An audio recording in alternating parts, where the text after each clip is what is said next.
I think the democratization of the private markets is coming, and we're starting to see that more and more because the gateway has been opened up.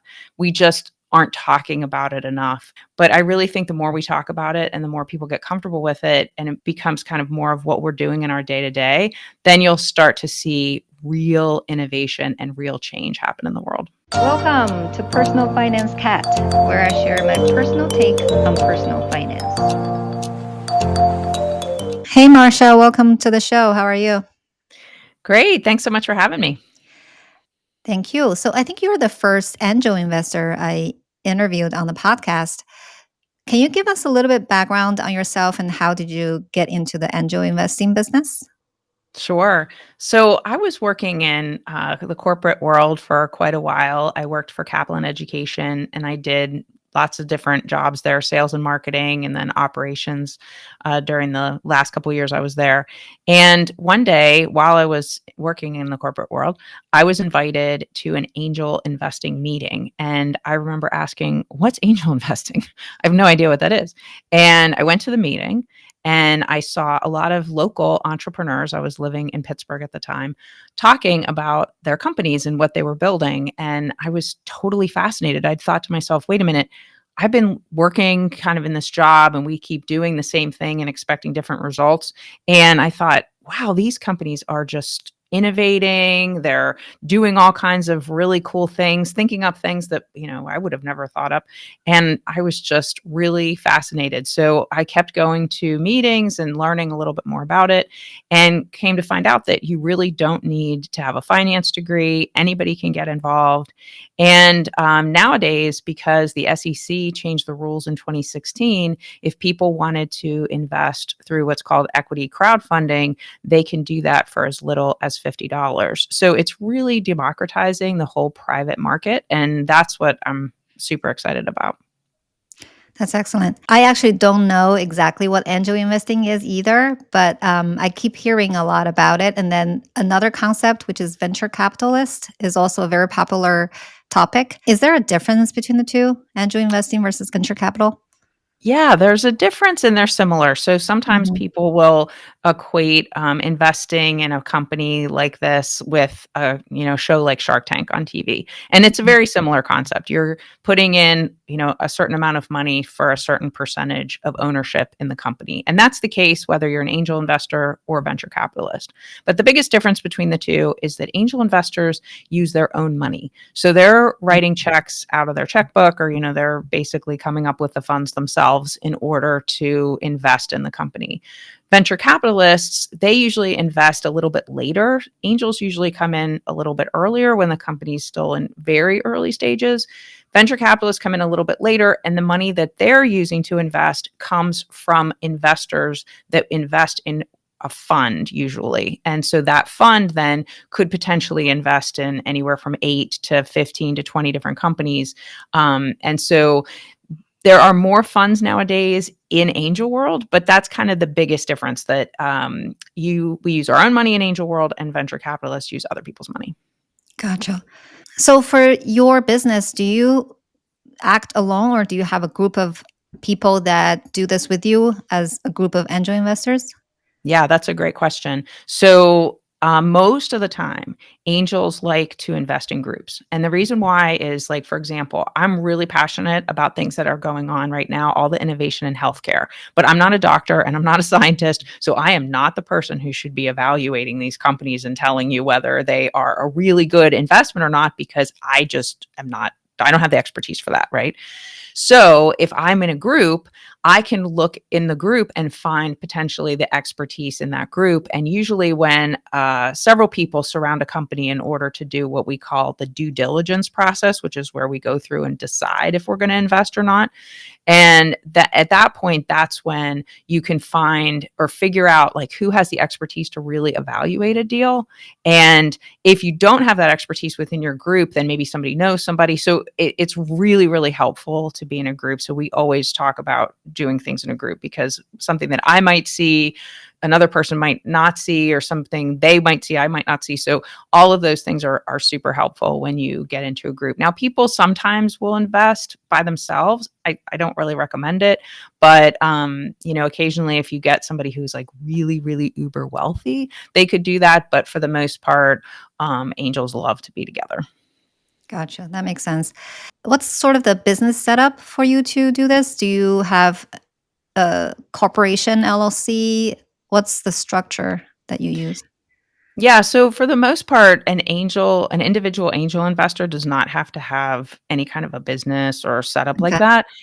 Usually, what happens is the companies are set up as a C corp, a Delaware C corp, and then the investors can invest directly into that. And it's better to not necessarily invest into an LLC from the standpoint of like it's a pass through with taxes. I mean, we could do a whole episode on that Mhm. alone. So I don't want to get, too in the weeds there, but people can invest as an angel directly into a company. Now, I will say that in a lot of cases, I'm a huge fan of the fund model that I was talking about that the venture capitalists use.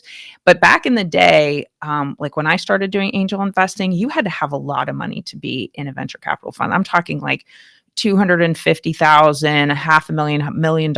It was like really, Mhm. really unapproachable for almost anybody. But nowadays, there are a lot of angel groups and angel funds that allow people to invest at much lower dollar amounts. And I love that because you can put in a little bit of money and you could get exposure to, let's say, 10 or 15 companies, because, these are private companies that are very early. So in a lot of cases, they're risky, but the risk and reward kind of comes together. But you kind of know, and it's like in the Angel Capital Association, for example, which is the national society that I'm a part of, we say that 5 out of 10 could go out of business. So you're really wanting to place a lot of small bets so that you can make sure that you're kind of hedging the way that you're doing your investing in the private markets. The other thing I'll mention too is that of your investable assets, and I know you on your show you talk a lot about all the different types of assets, public markets, all different types of things, right? So if you're talking about your entire investable asset portfolio, you probably only want to put like 5 to 10% of your assets into alternative assets, and that would include angel investing. So because it is a little riskier, you kind of take that little bucket of money and you'd use that to invest, and then the rest you would have in, whatever other kinds of investments you wanted. Gotcha. You mentioned the Angel Capital Association. I understand that you were chair emeritus, or you were the chair before.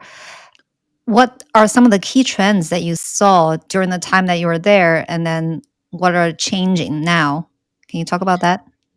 Yeah, a lot of things actually changed because of the pandemic. So it used to be that if somebody wanted to invest in a company or an angel group, and there's really angel groups in pretty much every city and every town because there's entrepreneurs in every city and every town.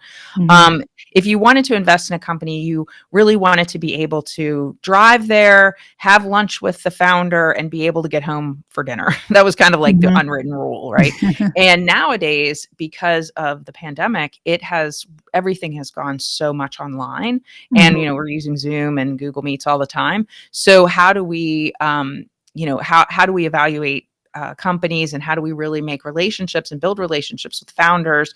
It's definitely been interesting because now that it's opened up so much, it's opened up for founders to go look for different investors in different places, but it's also opened up the ability for investors to see all kinds of different founders. So I really Mhm. like the fact that there is more of this, that people can do online. And then if you are very serious about investing in a company, a lot of cases people will meet in person. But in some cases nowadays, investors will invest without necessarily meeting in person. They just meet a lot of times on Zoom. I know there's Mhm. people I've gotten to be really good friends with, and I've actually never met them in person. So Right. it's Yeah. okay. That's very interesting. Can you explain how usually you find these deals? You mentioned some website maybe you can go to and invest small amounts, but then it sounds like you can also just go directly to a local entrepreneur that is looking for angel investors. So how do you typically go about kind of uncovering these opportunities? Yeah. So I always encourage people, especially if you're just new to the space and you're interested in learning more, just do an online search and say, startup events or entrepreneurs in, and then just fill in your city or town, because there's going to be things that are happening in your local area. And it's great to learn about the people who are doing really interesting things right in your own backyard Mhm. first, and then you can move on to other things. But I think just learning about what's going on locally, and also sometimes you could get very passionate about a certain topic. Like I mentioned, I'm pretty passionate about healthcare, and my mom passed from ALS. So anybody who's working on a cure or treatment for ALS, I'm a huge fan of. And so if there's a cause like that that people surround themselves with, sometimes that's how you'll find places to invest as well, because you kind of get tapped into those different communities and those different groups, and that's how you find things too. Yeah. Do you do this full time now, or do you still have your job and then you're doing this on the side? So basically, this is something that people can do as a full-time job if they wanted to. Mhm. But in a lot of cases, it's just something that people do on the side. Mhm.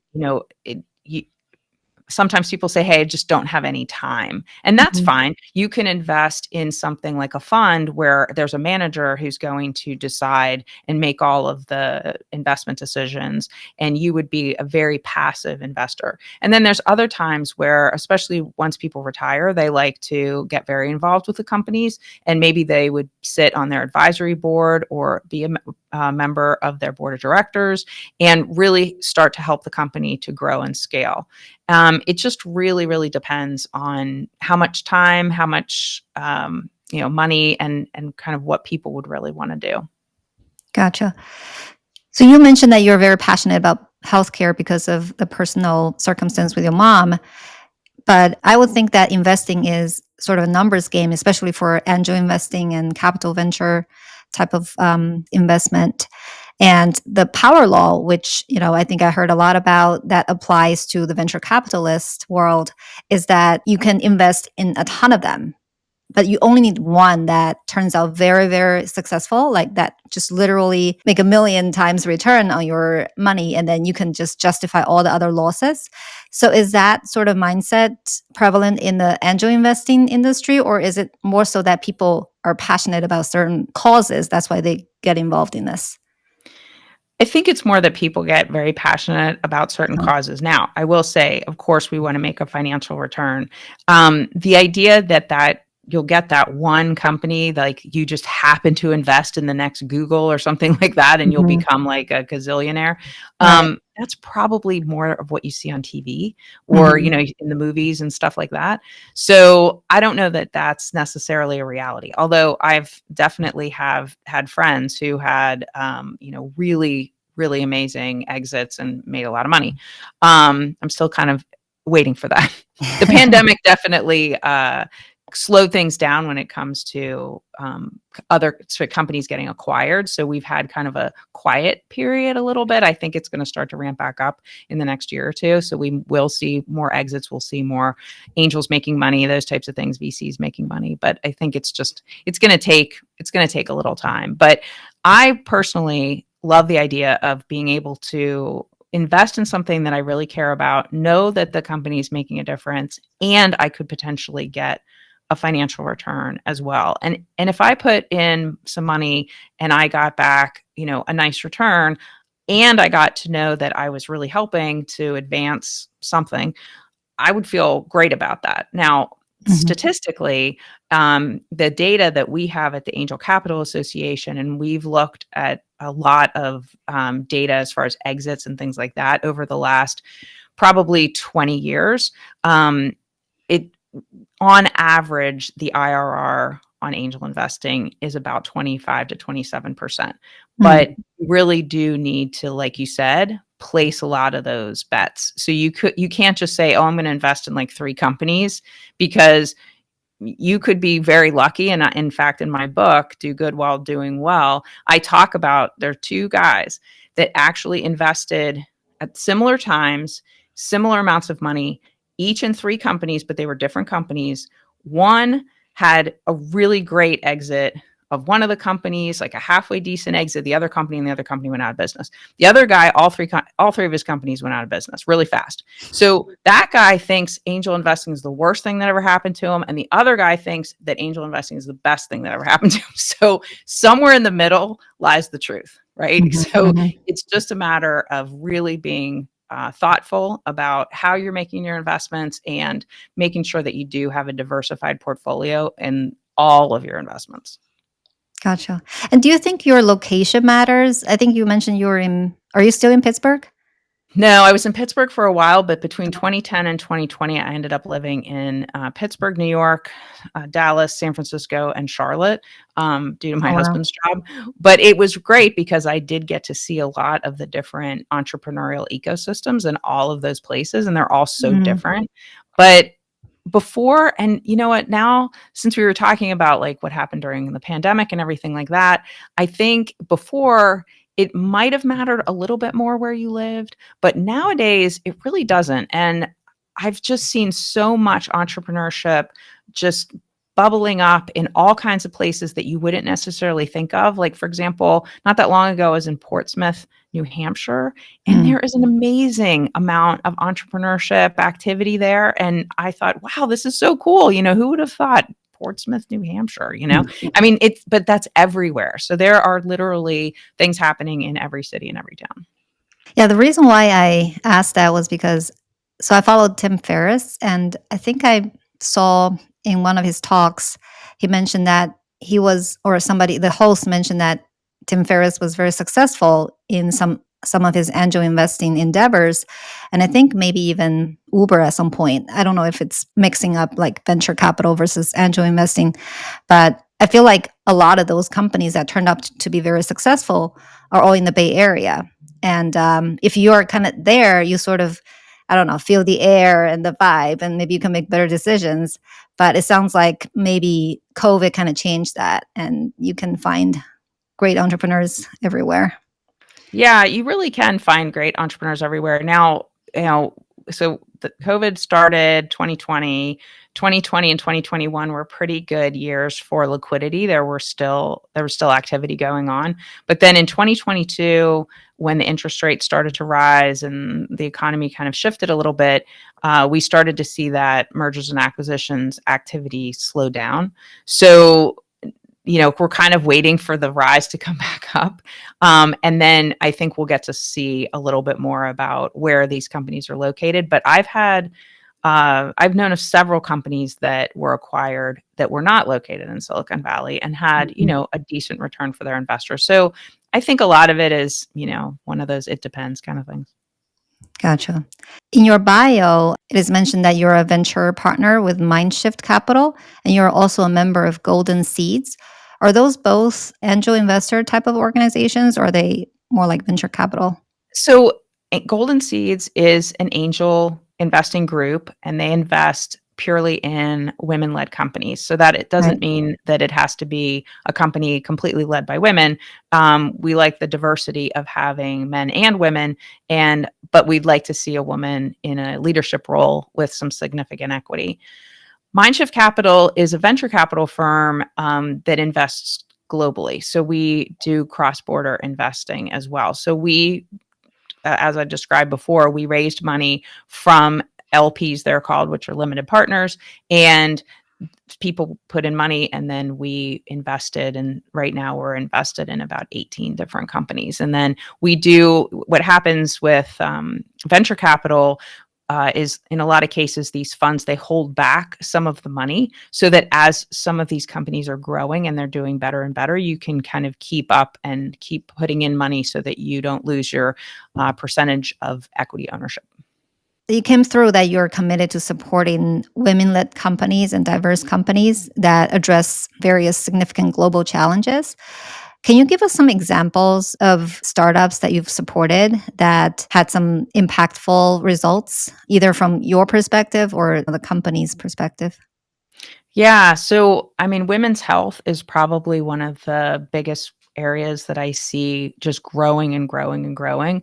And a lot of that is because up until, several years ago, we didn't really see a lot of studies being done specifically on women's health, especially if it was something that affects men and women.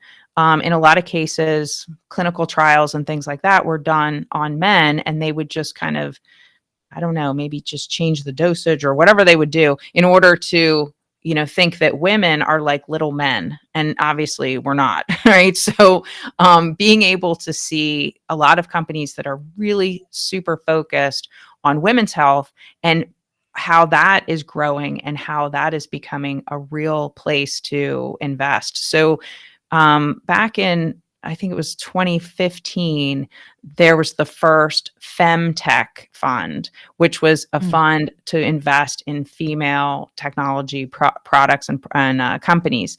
And so that was the first time we ever really heard that word femtech, and Mhm. so that's awesome that we're starting to see more and more investors going toward, investing in something like women's health. And I think that we're just going to see more and more and more of that. And those returns are going to prove that, this is really an area that is ripe for disruption. That's great. And I also saw on your bio that you currently hold investments in over 50 early stage companies and funds. Can you share some of the factors that are important for you to evaluate whether to invest in a startup or not? Yeah. So in a lot of cases, especially groups, they have a diligence or due diligence memo that they put together. And there are different factors that they look at. And pretty much there are a standard group of factors that you'd look at. Of course, the team. Is this a team that can scale a company? Because that's really when it comes down to a small business versus a startup, the biggest difference is, can the company scale and be sold? So if you've got the local coffee shop that's looking for investment and you've got a tech company that is trying to solve a problem for women's health, the tech company solving the women's health problem has the ability to scale and potentially get sold. The local coffee shop, if they just stay the local coffee shop, I don't know that they're going to scale so much that somebody else would want to come along and buy them. So like see what I Mhm. mean, like about Yep. the difference. So I think that when you're looking at it, you've got to look at the team, the scalability. You have to look at the market. Is it something that is really ripe for disruption? The other problem I see a lot of times is that entrepreneurs will come up with an amazing solution for something and they think, oh my gosh, this is the greatest solution ever. And then you ask them, well, what problem are you actually solving with your solution? And they're kind of like, well, we're solving this problem. I'm like, okay, but there's a solution out there already that people are using and they're comfortable with. And it is hard to change people's behavior. So Mhm. is it a problem that's so bad that they're going to want to change to your solution? I don't know. So that's like, to me, that's always the biggest thing. Like if an entrepreneur cannot explain the problem that they're solving very articulately, like so that like somebody in third grade could understand, then you've got a problem. So that right there is like a red flag to me that I want to know exactly the type of problem you're solving. And then if it is a really sticky problem, and will people change to your solution because they think it's just the problem's so awful. Yeah, that makes a lot of sense. You sort of just explained the logical, quantitative side of how to evaluate a company, with the market analysis and everything, and also the emotional side, which is can your product really surpass the current solution, even though the current solution might not be the ideal solution because of the stickiness of, I guess, the problem that they're in. But I guess one question that I always had is I hear a lot about how venture capitalists would really kind of evaluate the founder because a lot of the times it's really the founder that matters. Do you also try to judge whether the founder will carry this thing through? I mean, it might be a great idea, but if the founder is not the reliable person or the driven person that you need, maybe it's an opportunity to pass on. Yeah, totally. So that's completely all that you said is true. What I'm really looking for when I'm looking at the team is the actual team. So the founder, yes, you want to know, can the founder take it, to the end and build the company? In a lot of cases, founders are visionaries and they are very good at being visionaries. They can come up with great ideas. They're very passionate about taking it to the end result, which is great. But along the way, there needs to be the operations person, the executor, who's going to get all the stuff done and who's going to do the sales, who's going to make sure that the company is actually growing. And so the founder, the CEO, cannot do all of those jobs. I know at the beginning they have to and they kind of try to, but there really has to be a team that's going to work together. And then also, in a lot of cases, it's kind of interesting to get the team together and then have them talk about each other and the job that the other ones do, because that's when you'll start to know if they get along. Are they in it for the long haul? I've seen so many founders break up because it's kind of like a marriage. They get Mhm. together, they're like, oh, we're going to be co-founders, we're going to build this company. I'm like, oh, that's great. Okay, but do you get along? And what happens when one of you doesn't want to do this anymore? So you almost have to think about the divorce before you guys get together, because at that point you really want to know, is this the team that's going to take it to the end? And so in a lot of cases, I'm having pretty hard conversations with the founders during the due diligence process, because I want to know, did they talk about this before? What's going to happen if one person decides they don't think they have enough equity? So really having those tough conversations at the beginning can be so valuable to how a company progresses. Yep, absolutely. All right. So maybe shifting gears a little bit, I think you have had quite a bit of media presence. You have been a TEDx speaker. Can you talk about what were some of the key messages that you aim to convey in that TEDx speech? Yeah, so I got to a point where, I'm not super wealthy, and I couldn't write any more checks personally. And I just thought, okay, I'm still seeing founders that are, doing amazing things. I kind of had to put myself on an investment diet until I could get more liquidity. So like I said, you really want to keep it so that only 5 to 10% of your investable assets. So it's like that money's in a bucket. Okay. So if that money gets invested and there aren't a lot of liquidity events or exits, like we were talking about earlier, because it's been a little bit difficult lately, then I don't have any other capital to kind of turn around. Right. So I just thought to myself, I'm talking to other people and they're saying, oh, you know what? That's so interesting that you get to see these companies. It's really cool, this and that. And I'd say, well, you could get involved too. And they'd say, oh, me? But I thought you had to have a finance degree. I thought you had to be rich. I thought you had to be well connected. I thought you had to live in Silicon Valley, all of these things. And so I would say, no, that's actually not true. So I kind of got to a point where I was like, you know what? We have an awareness problem. This needs to be kind of demystified so people don't think that they can't get involved, because everybody at some level, if they want to, can get involved. And some people actually help entrepreneurs by just using their time. They don't ever make a financial investment, which is also fine too. So all of these things, I thought to myself, okay, well, how can I kind of get this message out?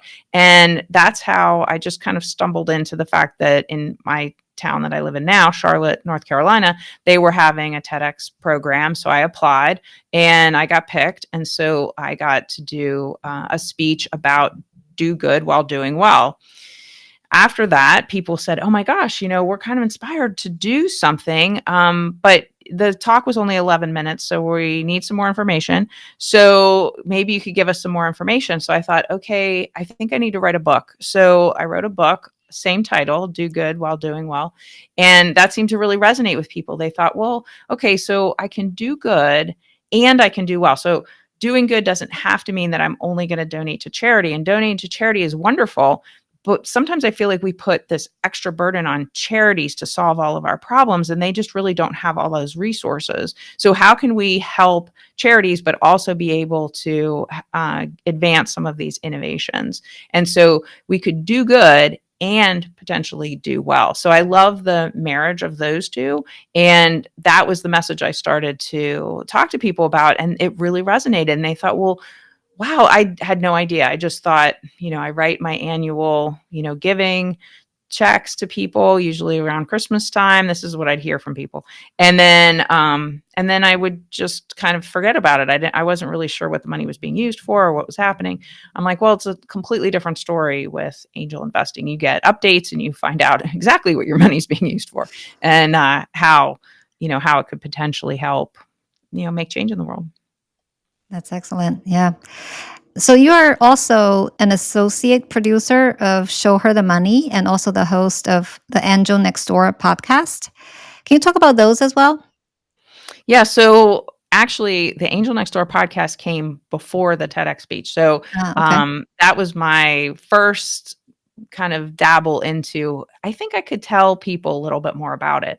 And I call the podcast The Angel Next Door because I wanted people to feel like anybody could do it and they could see themselves in a lot of the guests. So I would bring guests on at the beginning who were, my friends, really, like other angel investors I knew, and just asking them, how did you get started? How do you even have any money to do this? How much money do you use? All those kind of questions, so that people could see themselves as, in these people's, see a similarity, right? So, but then it's kind of morphed into even more than that. So, yes, I still have people come on and talk about being angels, but now that there's so many different ways that you can invest, I thought, well, I should be highlighting that too. So, I've talked a little bit about equity crowdfunding. There are three major players in the equity crowdfunding space as far as platforms. That's Republic.com, WeFunder, and Start Engine. And I've had WeFunder, somebody from there talking about revenue-based financing. And then I've had the CEO of Republic.com and Start Engine come on the podcast to talk about those platforms. So I love that, because then people get a little bit of a behind the curtain look at those platforms, how to use them, what makes sense. I've also had a couple entrepreneurs come on and explain how they raised money on an equity crowdfunding site and what it means to them to have investors through that type of a site. So, kind of again, a little bit of behind the curtain. And then the other thing that I talk about a lot in my book is that you can use philanthropic dollars in order to invest in a for-profit company, but it's not talked about very often. And Mm. it isn't something that's like super common. I think it's going to definitely become more common, but it's not really common right now. And so I've had several people who were experts in this come on the podcast and talk about it. It's gotten to the point now where I put a playlist together on my website. So people can just go to my website, it's just my name, marciadawood.com. And on the podcast page, there are playlists. So if you want to learn about equity crowdfunding, you just click on that and it'll show you all the episodes that are about that. And if you wanted to know about using philanthropic dollars to invest, talk about that. Using your IRA, tax strategies, all kinds of stuff I put on there, because I just want people to be aware that this is something that they have access to. And if they decide never to do it, totally fine. But they should at least know that these things are out there and that they could do it if they wanted to. That's great. We'll link all those resources in the show notes. So you mentioned that basically anybody can do it now. So there's no net worth requirement, no income requirement. Right, for No. certain types of investing, like equity Okay. crowdfunding, debt crowdfunding, does not require what's called the accredited investor definition. And the accredited investor definition simply is a wealth or income threshold that people would have to meet in order to invest in a private company. So it's $200,000 if you are an individual, $300,000 if you're including a partner, or $1 million in net worth minus your home. If you qualify in one of those ways, you're then called an accredited investor. Now, to me, the name is a little confusing, just because people, when I talk to them, sometimes they're like, oh, accredited investors, does that mean I have to take a test? And no, there's really no test. You just, that's kind of what the SEC requires to make sure that people don't put lots and lots of money into assets that are illiquid. I could go on and on and on about that, but we'll just leave it at that. Yeah. No, a lot of the things that you mentioned sounded very interesting. Like you can invest with your retirement account, which I know a little bit about because, we were just talking about investing in real estate, even with this kind of checkbook control type of IRA. But in theory, you can invest in any kind of investments, including angel investments, fine art, precious metal, what have you. So I think that's a very powerful tool, but not a lot of people know about it. So that's great. But we'll link your podcast in the show notes. Hopefully, if people are interested, they will go check it out. My next question is, looking ahead, what do you see as the biggest challenges and opportunities in the angel investing space? So I think the opportunities are really going to open up. There are so many options now for people to get involved in this kind of investing. And I also think that founders have a lot more options about where they can go. I will say that the challenges are that underrepresented founders, that would be women, people of color, the disabled, are still facing huge challenges to get access to capital. So I think it's really important that we keep talking about the success stories that those different types of founders have so that people can see, hey, they have great results too. We just know more about the guys' stories because they've just been around longer and been getting more press. So how do we, kind of make it so that it's easier for those underrepresented founders? And now that I hear so much more talk about it, there's a lot more on social media about this type of stuff. I think the younger generations are really getting more interested in this because they think to themselves, hey, I could start investing when I'm young, doing it through something like maybe equity crowdfunding so that they can learn and they're not putting a lot of their capital, at risk. But at the same time, once they are a little bit older and have more money to invest, then they will have a much better idea. I wish somebody had told me all about this, or I wish it existed back when I was 25 years old. I would have tried it, just and learned about it, or even just watched, to see what was going on and followed it so that I could then later in life be a little bit more educated on what was possible. So I think there's a lot that's going to open up, and hopefully that means that it's going to be easier for all founders to be able to fundraise, but especially the founders that have really struggled in the last several years. Yep, that's awesome. Do you have any book recommendations, either about angel investing or otherwise? Yeah. So the reason that I wrote my book, Do Good While Doing Well, was because I didn't see any books out there that were kind of the step before angel investing. So if somebody wants to learn about angel investing, there's some incredible books out there about that. And I have a whole list of book recommendations on my website that people can go to find out more. But I always thought, are people going to go and look for a book on angel investing if they have no idea that it's something that's even accessible to them? So I thought there needs to be like an interim book. So, Yep. and I kept looking for that and I wasn't finding it. So I just thought, well, I guess that means I need to write it. So, and I'm really a spreadsheet person, not a writer. So but I took some classes and I got it all done. So I'm hoping that, and so far the feedback has been good, that people are able to understand. And I kind of walk people through in a very simple way so that you don't have to, it's not very technical. It's not about due diligence. It's not about term sheets. There's no crazy stuff in it. It's really just a walkthrough on what does this mean and what does that mean and why would we do this? Mhm. And that's available wherever books are sold? Yep. Okay, great. So last question, what's your recommendation for people who are interested in angel investing to start from? Is it the book that you just talked about, or is it a website or something else? Yeah, I would say, of course, I wrote the book so that people could learn about it and it could be demystified. There are a couple exercises in the book where I ask people to think about, what are the things that I really care about? How much money would I want to put forth on something like this? What are the things that I could do in order to help an early stage company? And some people, early readers, I had them do the exercises and they really liked it. So I then put a workbook together so that it would help people to really go through the steps. So I would really encourage people to take a look at the workbook. I believe that investing makes us obviously think about money, and that makes us think about our relationship to money. And I think sometimes we need to think about that first before we can think about, well, how much money would I really put into an asset class like, angel investing, or why would I even do that if I don't really know how I feel about doing it based on my financial situation or how I feel about money. So I put that together in the workbook. And then I also wanted to have people see what it looks like to even evaluate a startup company. So there's some exercises in there about how to evaluate a company. And then the one of the exercises I have at the end, which I think is kind of fun, is having people build a mock portfolio, kind of like you would with stocks, but you do it Mhm. with angel investments on an equity crowdfunding site. And so you don't have to use any money. It's just a fun exercise. You can log into one of the sites and just see what you see. And there's a bunch of questions that you would answer, and that's how you could learn that way too. So lots of different options. And, the other thing people can do is just simply do a search online for what's happening in your backyard, like we mentioned before, and just go to an event or two and find out who the entrepreneurs are that are in your area. What are they doing? What are they working on? And, you'll never know who you meet.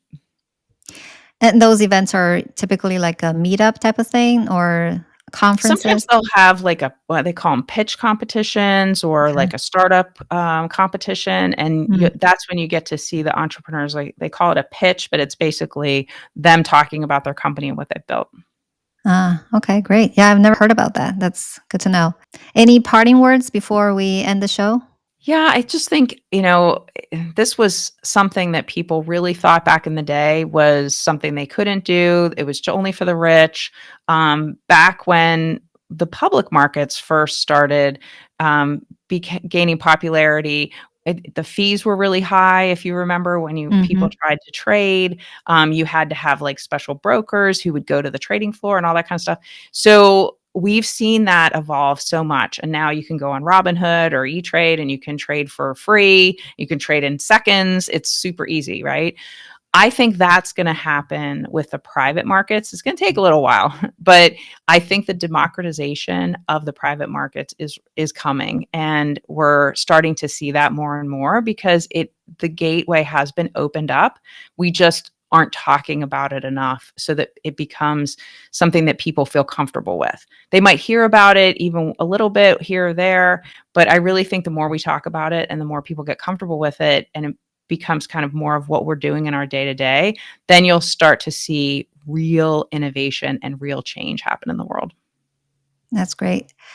Thank you so much, Marcia. This has been wonderful because I really don't know too much about angel investing. I think you gave me a very good primer, so really appreciate it. Thanks for Great. coming on the show. Thanks so much for having me.